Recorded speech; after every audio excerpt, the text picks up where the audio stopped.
Bonjour les lumineuses, je vous fais cette vidéo tout d'abord pour vous souhaiter une excellente année 2019. J'espère que vous allez réaliser tous vos beaux projets individuels et évidemment notre beau projet collectif qu'on a commencé avec Sam. Alors, moi pour ça j'ai fait un petit jeu pour voir un petit peu qu'est-ce qui va se passer au niveau du groupe dans ce que l'on va vivre. Alors les trois premières cartes que j'ai tirées, c'est la carte de l'achèvement, la carte de l'aventure et la carte de la renaissance. Voilà. Donc en fait, qu'est-ce que ça vient dire tout ça? Eh bien, ça vient dire que par rapport à ce qu'on va vivre ensemble et par rapport à votre vie individuelle, ceux du groupe, il y a des choses qui sont en train de se terminer, il y a des choses qui sont en train de s'achever, que ce soit au niveau du domaine professionnel, personnel, financier, amoureux, peu importe. Il y a des choses dans votre vie qui sont en train de finir. Et en fait, avant vraiment de pouvoir vivre cette merveilleuse aventure qu'on vit tous ensemble, il est important de terminer les anciennes histoires du passé. Parce que comme ça, vous allez pouvoir partir dans votre vie avec le cœur léger et suivre cette aventure, hein, cette aventure que l'on va vivre ensemble avec un cœur vraiment, le cœur d'un enfant joyeux qui a laissé derrière lui toutes les choses qui sont qui ne lui servent plus, qui a accepté de fermer les portes du passé, les portes aux vieilles histoires, les portes aux choses qui ne correspondent plus, qui ne lui correspondent plus, qui ne lui font plus aucun bien dans sa vie. On termine les choses, on achève les choses avant de partir vers une nouvelle aventure et vers cette renaissance. Parce qu'au milieu, il y a la renaissance, c'est-à-dire que la personne renaît à elle-même. Elle renaît à elle-même. Et dans cette renaissance, il y a un chameau. Le chameau, c'est la personne qui est qui laisse un peu les choses se passer, qui est un petit peu dans une apathie, qui est un petit peu dans quelque chose où elle a du mal encore vraiment à renaître à elle-même. Ensuite, il y a la personne qui va renaître elle-même, mais façon lion, c'est-à-dire de manière rebelle, de manière, bon, maintenant, ça, j'enlève tout, je casse tout, je saccage tout, un peu comme l'histoire qui se passe au niveau des gilets jaunes qui ont enfin, les casseurs dans les gilets jaunes. Voilà, on fait les choses à la manière du lion. Je casse tout, je saccage tout, j'enlève tout, et puis je mets à la place avec force d'autres choses. Et en fait, nous, au niveau du groupe, ça n'est pas du tout ces deux attitudes qui nous est demandé, ni le chameau qui a l'air de rêver un peu et qui ne fait pas les choses, ni le lion qui prend les choses en charge de manière masculine, extrêmement forte, en disant ça va bouger, il faut que ça bouge, etc. Non, non, on nous demande de vivre cette aventure de la manière de l'enfant. L'enfant qu'on retrouve ici sur le chemin. L'enfant, il avance sur son chemin. Son chemin est éclairé. Son chemin est lumineux. Il sait parce qu'il a complètement confiance en ce qui se passe devant lui. Il regarde devant lui, il avance devant lui avec une confiance. Une confiance en cette lumière. Il suit sa propre lumière intérieure. Il est joyeux, il est confiant, il est tranquille. Eh bien, on nous demande, nous, de vivre cette aventure qu'on vit ensemble dans ce groupe, l'aventure des lumineuses, à cette manière-là, la manière de l'enfant, et non pas à la manière du lion ou à la manière du chameau. Et donc, surtout, de terminer, d'achever toutes les choses qui ont encore besoin de terminer, de fermer les portes du passé avant de rouvrir les nouvelles portes de cette aventure.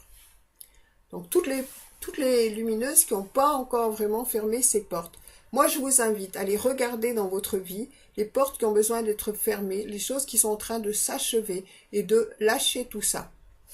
Vous pouvez me contacter si vous avez besoin de moi pour ça. Moi, je vous offre volontiers mon aide. Ensuite, j'ai tiré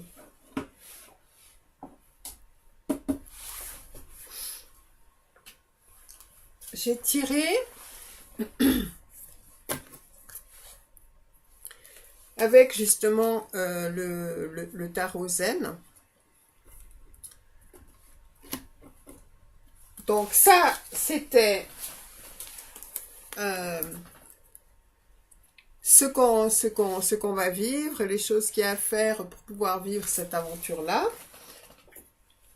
Ça, maintenant, c'est l'état d'esprit, on va dire, dans laquelle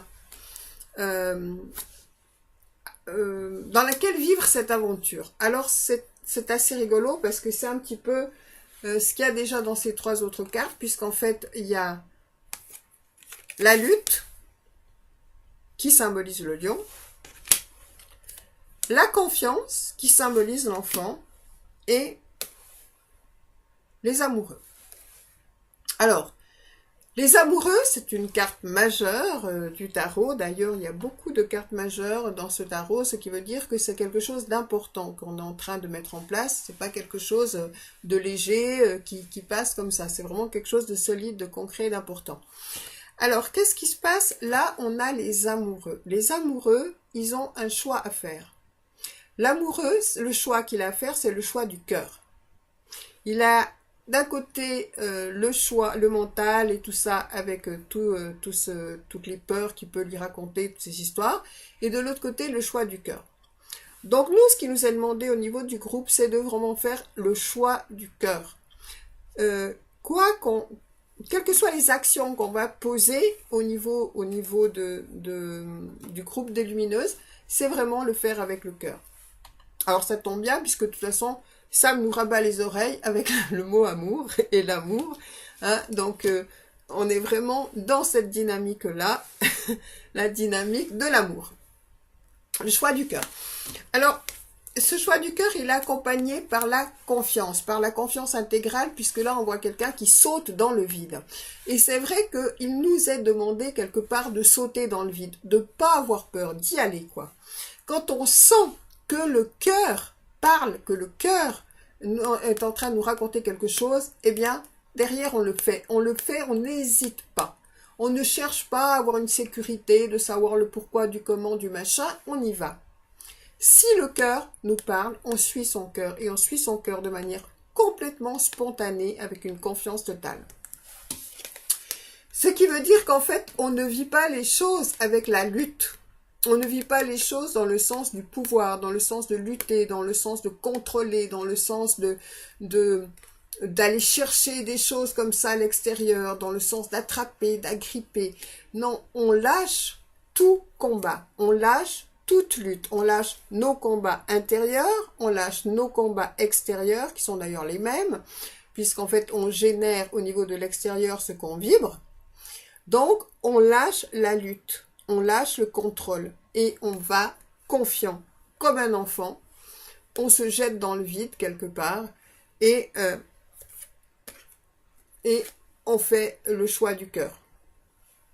Alors, se jeter dans le vide, ça ne veut pas dire faire des choses irraisonnées, irréfléchies. Ça veut dire quand le cœur nous parle, quand on est sûr au niveau de notre cœur que l'action est une inspiration comme ça du cœur, alors on n'attend pas que le mental commence à nous faire peur et à nous dire c'est pas possible, on va pas y arriver, etc.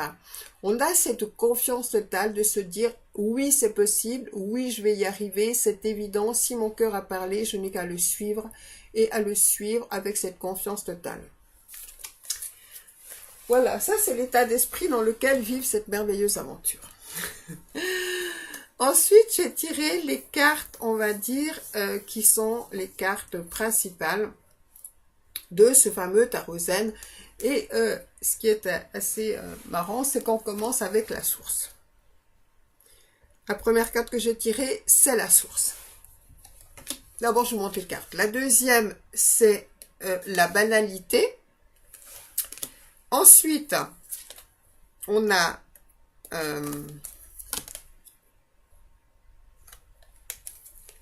le silence. Ensuite, on a la transformation. Ensuite, on a le mât. Ensuite, on a le mental. Et enfin, on a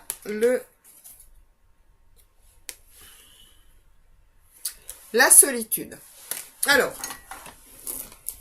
qu'est-ce que ça vient nous dire tout ça?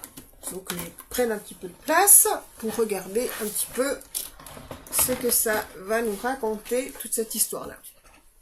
Alors, j'ai quelqu'un qui pense à moi. Bon, bref. Donc, si je regarde les choses au niveau de l'ordre, hein, parce que je me rappelle qu'il y avait un certain ordre pour tout ça.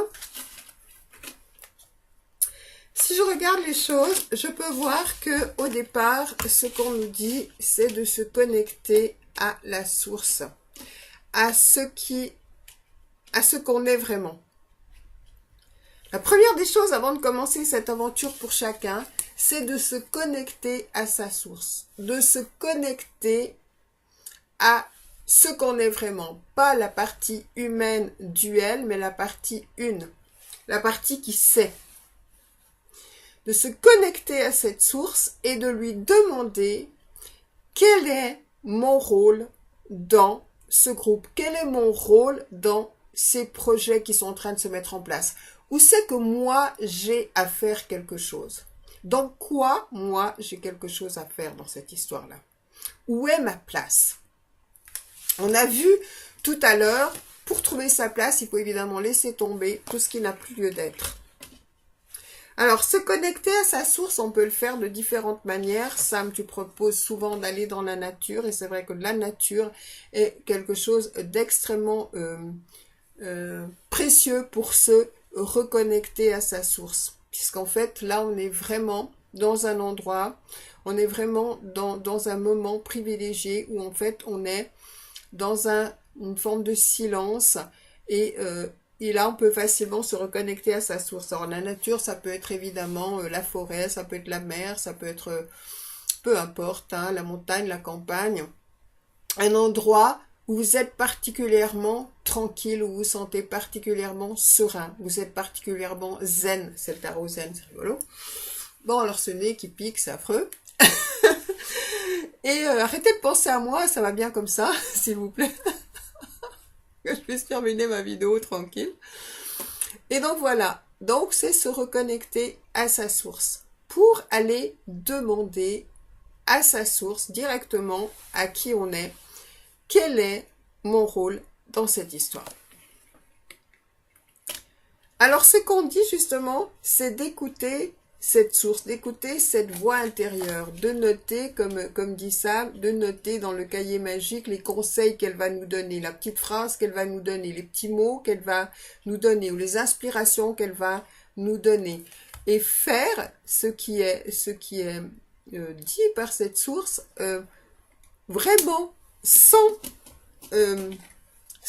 faire intervenir notre ami le mental. Alors le mental, si vous voyez, je ne sais pas si vous voyez, mais dans le visage de ce personnage, il y a énormément de choses qui tournent en boucle, qui n'ont pas de connexion les unes avec les autres. Je ne sais pas si vous voyez bien la carte, hein. Elles n'ont pas du tout de connexion les unes avec les autres. C'est un espèce d'embrouillamini, de chaos, de foutoir. Et en fait, ça tourne en boucle comme ça dans toute la personne. Et la personne est complètement saturée par toutes ces histoires qui tournent en boucle dans sa tête. Et donc, elle va aussi, au niveau de sa bouche, dire des choses complètement incohérentes, puisque elle va transmettre au niveau de sa bouche ce qu'elle entend dans ce mental. Et donc, il ne faut pas rester accroché à ce qui est dit au niveau du mental, parce que le mental raconte des histoires en permanence. Donc le but c'est de ne pas ni transmettre les informations qui viennent de ce mental qui raconte des histoires en permanence, ni les écouter non plus. C'est-à-dire que au niveau des médias et tout ça, il faut faire très très attention en ce qui rentre à l'intérieur de nous et ce qui sort de nous par la bouche. C'est vraiment très important de aller regarder ce qui rentre à l'intérieur de nous, ce qu'on prend comme information et ce qu'on transmet ensuite comme information. Connectez-vous à votre cœur et parlez au niveau de votre cœur. Laissez le mental et ses histoires. Laissez-lui raconter ses histoires. Connectez-vous à votre source. Ce qui est dit aussi, c'est que il y a une période de solitude. La solitude, c'est pas l'isolement. Ça veut dire que vous avez besoin d'un temps pour vous. Ça peut être le temps d'aller vous reconnecter à votre source, justement. C'est un temps que vous avez besoin pour vous retrouver vraiment qui vous êtes et pour poser les choses concrètement de ce que vous voulez faire, comme je l'ai dit tout à l'heure, par rapport à ce projet, par rapport à votre vie en général d'ailleurs aussi. Ensuite, ce qu'on vous dit, c'est l'énergie, on a déjà vu tout à l'heure, c'est l'énergie du fou. C'est la confiance totale, c'est la personne qui est libre, c'est-à-dire la personne qui s'est libérée de toutes les obligations, de toutes les contraintes, de toutes les choses qui l'emprisonnent dans la vie. Elle part avec cette énergie du fou. Elle est libre, elle est capable de faire tout. C'est-à-dire qu'elle n'a pas de limites. Les seules limites qu'elle a, c'est les limites qu'elle se met. Elle n'a plus de limites et de contraintes autres que ses propres limites. Elle part, vraiment le fou, il est sur une montagne, il essaye d'attraper, je sais pas ce qu'il essaye d'attraper, un bouquet de fleurs ou je sais pas quoi, mais enfin, c'est quelqu'un qui a cette énergie tranquille, cette énergie de liberté, cette énergie de confiance totale. La même confiance qu'on a vue tout à l'heure, la personne qui se jette dans le vide. Et c'est vraiment avec cette énergie-là, dans cet état d'esprit-là, qu'il faut faire les choses. Ça ne veut pas dire, encore une fois, quelqu'un qui est insensé. C'est pas quelqu'un d'insensé, le fou. Le fou, c'est quelqu'un qui s'est libéré de tous les esclavages terrestres et qui est maintenant dans cette liberté où plus personne ne peut vraiment l'attraper, l'agripper, lui. Le fou, il n'est plus conditionné par rien que par lui-même, avec cette liberté totale. Mais en même temps, c'est un être conscient. C'est pas du tout un fou dans le sens qu'on l'entend, c'est-à-dire quelqu'un qui fait n'importe quoi. Non, c'est quelqu'un qui s'est libéré de toutes les contraintes, de toutes les croyances, de toutes les fausses histoires. Alors, qu'est-ce qui se passe? Là, on nous redonne un petit peu ce qu'on a vu tout à l'heure. Il y a un achèvement, il y a une transformation complète. Vous êtes dans une transformation totale. Et pour vivre cette aventure qu'on est en train de vivre, il y a une transformation totale qui se fait en vous. Alors, c'est aussi cette aventure qu'on va vivre dans le groupe qui va vous transformer totalement. Parce qu'on ne peut pas aller dans ces projets novateurs en gardant nous, l'ancien avec nous. C'est pour ça qu'il y avait la carte de l'achèvement tout à l'heure. Et ça, on est dans la même histoire. Dans la transformation, il y a une épée qui tranche tout ce qui n'a plus lieu d'être, tout ce qui est ancien, tout ce qui a besoin d'être coupé dans notre vie. Avec l'épée, c'est un peu la carte de l'achèvement de tout à l'heure. Donc les cartes, elles se rejoignent vraiment. Ensuite, on a le serpent qui se transforme, le serpent qui change de peau, le serpent qui devient quelqu'un de complètement différent, un peu comme la chenille qui se transforme en papillon. Ensuite, je sais, il faut que je m'achète une autre paire de lunettes. C'est prévu, je vais noter dans le cahier magique. Ensuite, il y a le phénix, le fameux phénix qui renaît de ses cendres. Donc on a l'oiseau, le phénix. Donc c'est-à-dire que il est totalement mort. Il a brûlé tout ce qui était ancien. C'est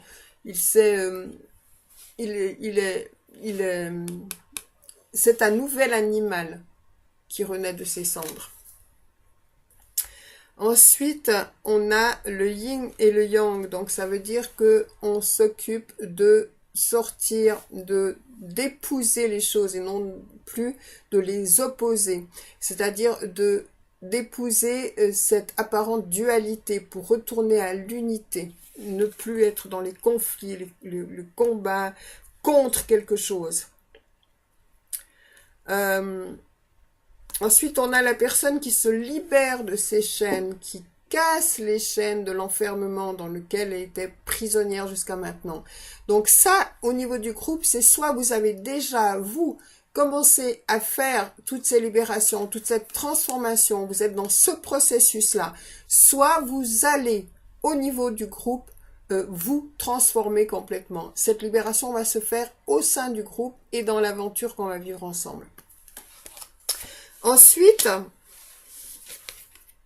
on nous parle de la carte du silence et de la banalité. Alors le silence, c'est encore une fois vous mettre dans ce silence intérieur, c'est-à-dire rester centré, dans le sens de aller chaque fois dans votre intuition, dans votre ressenti, en vous disant qu'est-ce qui est vraiment important pour moi, ne pas vraiment vous servir de cette intuition.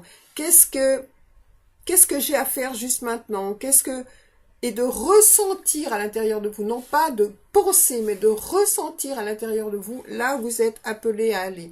Donc ça, c'est le silence. Ensuite, la banalité. Alors la banalité, c'est en même temps sortir de tout ce qui est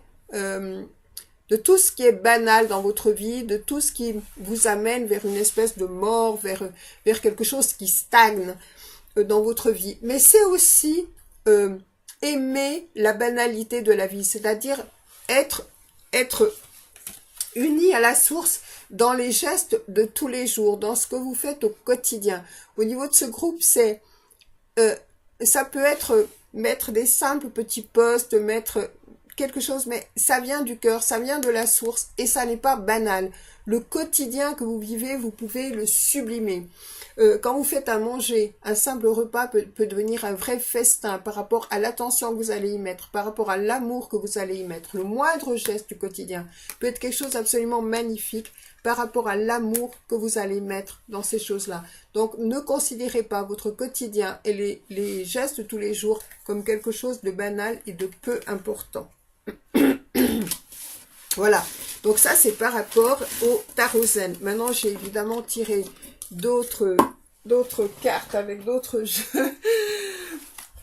Donc, j'ai tiré... évidemment, j'ai pas oublié mon jeu de l'oracle de la triade, mon jeu fétiche. Mais avant ça, j'ai tiré 3 cartes du tarot de Marseille. Et dans les 3 cartes du tarot de Marseille, on a la même chose. C'est-à-dire qu'on a le jugement. Le jugement, ça veut dire les choses sont accomplies.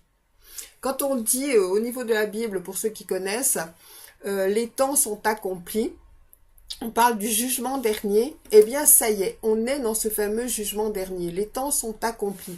Ça veut dire que ce qui devait être fait au niveau du domaine de la dualité, tout ce qu'on avait besoin de faire, au niveau des nettoyages, au niveau de devenir, on va dire, qui on est vraiment, au niveau des énergies, ça c'est fait. Maintenant, il reste certaines personnes qui restent encore bloquées sur les choses anciennes, qui restent encore pris dans cette dualité, qui restent encore pris dans l'ancien monde. Et pour ces personnes-là, ce qu'on vous dit, c'est de venir d'épouser cette forme de dualité et d'arrêter de juger les choses, de vous juger vous-même, de juger les événements. Donc, au niveau du groupe, c'est vraiment... voir où vous en êtes par rapport à cette histoire-là et de réaliser qu'au niveau de l'énergie, c'est déjà là. Vous pouvez voir, quand on parle de magie au sein du groupe, c'est que l'énergie est déjà là. L'énergie est déjà dans cette unité. On est déjà dans une conscience une. Donc, si quelqu'un émet quelque chose, le groupe entier le reçoit.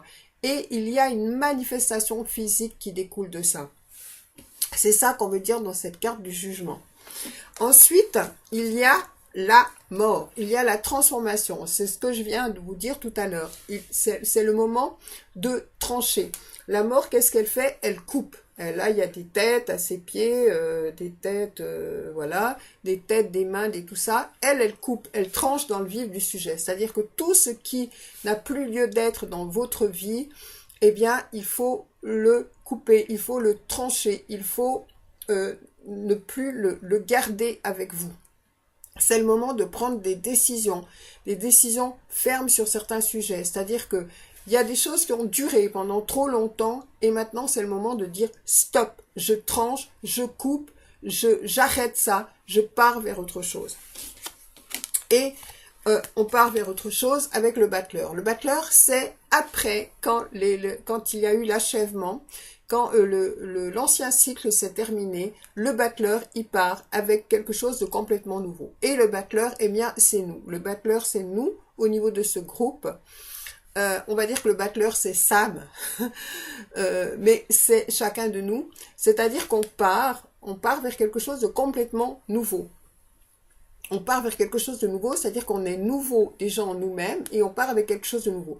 Alors si on voit bien là, je ne sais pas si vous voyez, mais c'est compliqué, mais le battleur, il a préparé tout ce qu'il a besoin pour son départ. C'est-à-dire, il est prêt, il a en lui tout ce qu'il a besoin. Tout est déjà en lui et il le sait. Et donc, il a cette confiance pour partir vers cette nouvelle aventure, vers ces nouvelles choses avec cette spontanéité de l'enfant. Alors, ça c'était pour le jeu Le Tarot de Marseille. Et puis, on va terminer avec mon jeu fétiche qui est l'oracle de la triade et qui, lui aussi, nous raconte à peu près les mêmes choses. Donc, il y a le doute, il y a le conflit, il y a le message, il y a la fusion, il y a la sagesse, il y a la clé, l'équité et la réussite. Alors, qu'est-ce que ça vient nous dire tout ça? Par rapport à ce qui se passe au niveau du groupe, eh bien en fait, on est en train de préparer quelque chose qui est grandiose. Quelque chose qui est grandiose, quelque chose qui fait peur, quelque chose qui amène des doutes. On a, chacun de nous, par rapport à cette histoire-là, pas mal de doutes.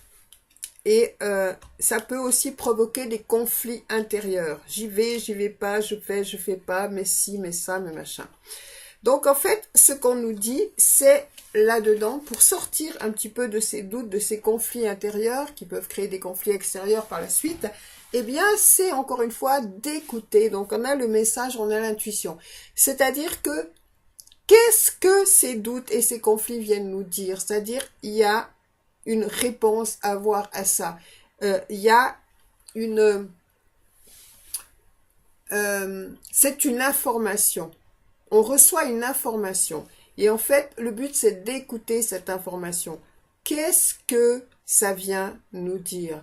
De quoi on peut avoir peur?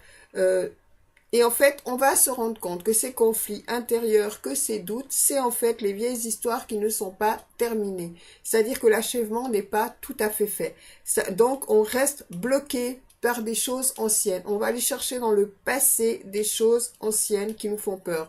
On va aller chercher mais je suis pas capable de faire ça, je suis pas assez grand, je suis trop petit, je suis ceci, cela.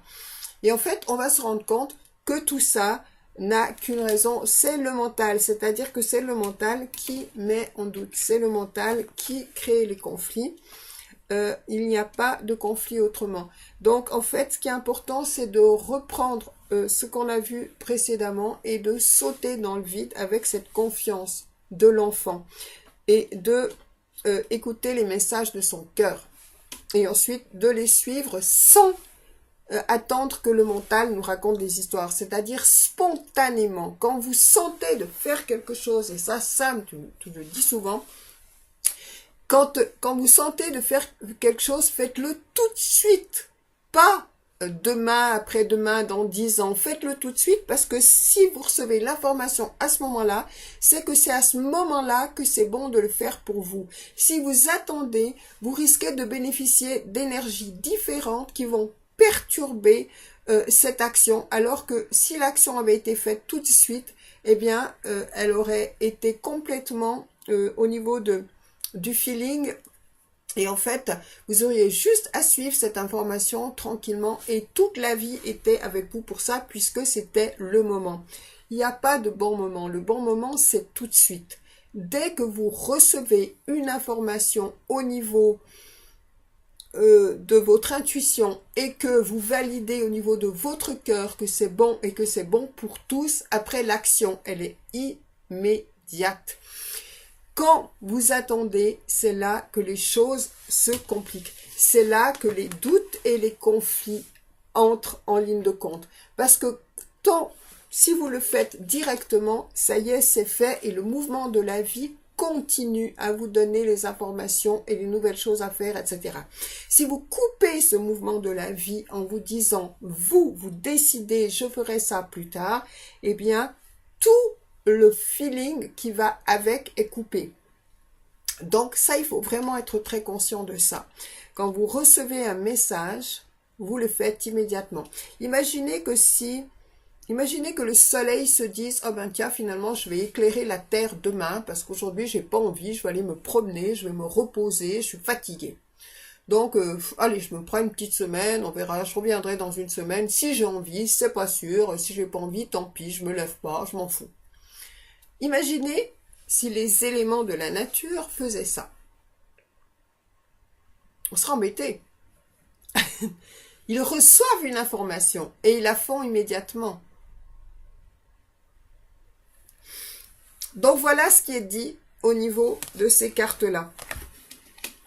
Ensuite, évidemment, les choses sont à faire avec sagesse. Et la sagesse, c'est la sagesse du cœur, c'est la sagesse de l'être éveillé, c'est la sagesse de la personne spirituelle, c'est la sagesse de la personne qui est consciente. Et donc, cette sagesse demande d'équilibrer les choses, c'est-à-dire entre la partie spirituelle, intuition, ressenti, la partie, on va dire, féminine et spirituelle, et la partie masculine et matière. Là, on a un 8, le 8 de l'infini. Et on a aussi le donner et recevoir. Et quand ce donner et recevoir est en équilibre et qu'il n'y a pas justement de temps entre deux, eh bien, les choses, ça, c'est le mouvement de la vie, c'est le mouvement primordial. Et les choses continuent dans ce mouvement-là. Je donne, je reçois, je reçois, je donne, je donne, je reçois, je reçois, je donne. Je donne, je reçois, je reçois, je donne, je donne, je reçois, je reçois, je donne. Et l'intersection au milieu, cette intersection au milieu, c'est le cœur. Et non pas le temps. Et non pas le mental. C'est le cœur. Et à partir de là, évidemment, vous avez la clé. La clé, d'ailleurs, vous l'avez toujours eue, mais cette fois, cette clé, vous pouvez vraiment l'utiliser. Et quand tout cela est compris, la clé vous amène vers l'équilibre, le yin et le yang, le caducée, vers l'équilibre entre la partie ciel et la partie terre. On retrouve encore cet équilibre de la fusion. La fusion, ça veut dire aussi qu'il y a d'autres personnes avec vous. Ça peut être, dans une histoire d'amour, la fusion, ça peut être vraiment votre âme sœur, la personne avec qui vous allez vivre très longtemps ensemble. La fusion au niveau d'un partenariat, c'est les partenaires qui ont équilibré les deux côtés et c'est vraiment les partenaires idéaux. Et il y a un équilibre parfait entre tout ça. Et alors évidemment, tout ça amène à la réussite. La réussite, elle est financière. Il y a l'or, les deniers d'or. La réussite, elle est dans la reconnaissance. Il y a des contrats importants qui sont signés. La réussite est là au niveau de la gloire des lauriers, donc d'une notoriété. Donc c'est la réussite à tous les niveaux. Et c'est ce qui va se passer au niveau du groupe si les autres choses avant ont été comprises et appliquées. Et ben voilà. C'est ce que je nous souhaite à tous, une merveilleuse aventure avec toutes ces magnifiques possibilités qui nous sont offertes. Je vous fais des gros bisous et je vous souhaite une magnifique, merveilleuse journée. D'ailleurs, je vais faire l'énergie de cette journée d'aujourd'hui sur une autre vidéo, probablement en live d'ailleurs. En attendant, les lumineux, je vous fais des immenses bisous. À toi aussi, Sam, je te fais des gros bisous. Et puis, je fais des gros bisous à notre ami Vipeka. Allez, Ciao, ciao. Excellente journée. Gros bisous. À bientôt. Et si, n'hésitez pas à mettre des commentaires si jamais ça vous parle et si vous en avez envie. Et si vous avez besoin de moi, n'hésitez pas non plus à me contacter. Ce sera très volontiers que je vous aiderai, quels que soient vos projets, etc. Gros bisous, bientôt.